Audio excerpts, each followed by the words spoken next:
Salut, j'espère que tu vas bien. Je te retrouve aujourd'hui. Je vais te donner une petite astuce, crois-moi, qui est bien utile. Si tu as déjà des appartements que tu mets en location ou que tu vas investir bientôt, tu vas voir que parfois, il y a des locataires qui sont un peu chiants.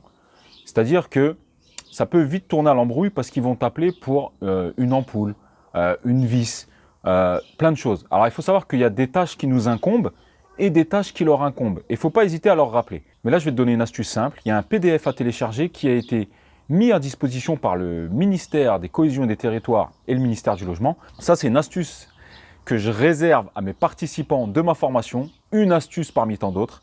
Mais voilà, aujourd'hui, j'ai décidé de te la donner parce qu'on m'a posé une question, on m'a dit « Mehdi, tu n'aurais pas quelque chose pour nous aider parce que j'ai un locataire qui n'arrête pas de me prendre la tête. Il m'appelle tous les 5 minutes pour me dire « faut changer ça, faut changer ça ».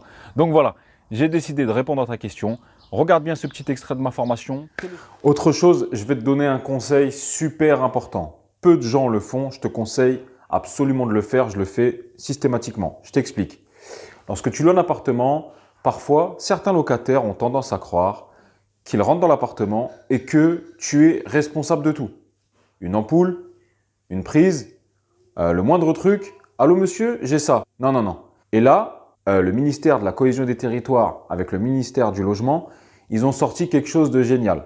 C'est simple. Pour mettre fin à toutes ces polémiques et toutes ces petites embrouilles entre locataires et propriétaires, ils ont sorti un document officiel, un PDF à télécharger avec toutes les tâches qui t'incombent et celles qui incombent à ton locataire.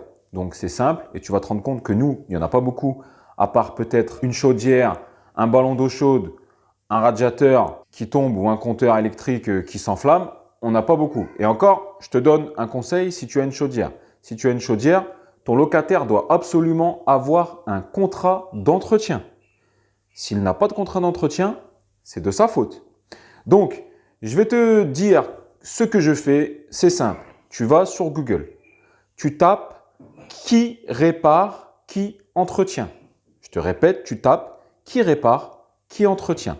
Tu vas tomber sur le site du ministère de la Cohésion et des Territoires et du ministère du Logement et tu vas tomber sur ce PDF à télécharger qui est très bien fait.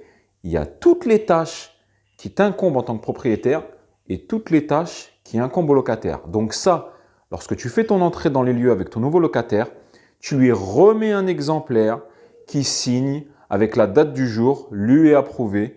Et toi aussi, tu lui fais signer un exemplaire, lu et approuvé, que tu gardes dans son dossier. Du coup, vous avez 2 exemplaires signés chacun des 2 parties. Et s'il y a quelque chose, il regarde dedans et si ce n'est pas à lui de le faire, il t'appelle. Et avec ça, fini les problèmes. Tout est indiqué, ce qui nous incombe, nous, en tant que propriétaires, ce qui leur incombe, eux, en tant que locataires. Et crois-moi, parfois, ça évite les embrouilles parce que je te rappelle qu'il faut toujours privilégier le dialogue avec ton locataire. Ne rentre jamais dans les embrouilles, on ne sait jamais. D'accord? Alors ensuite, comme d'habitude, c'est une histoire de jaugeage.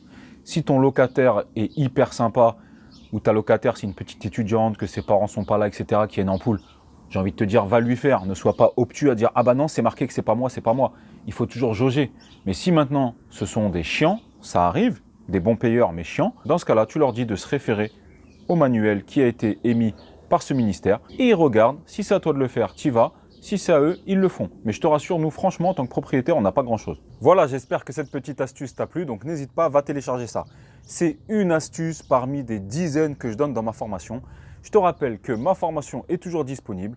Un super tarif prévente pour l'instant, moins 60%. Donc, n'hésite pas, profites-en. Je te rappelle qu'après, tu auras accès à mon WhatsApp. Donc, tu m'as, d'accord? C'est un suivi. Tu m'as, moi, au téléphone.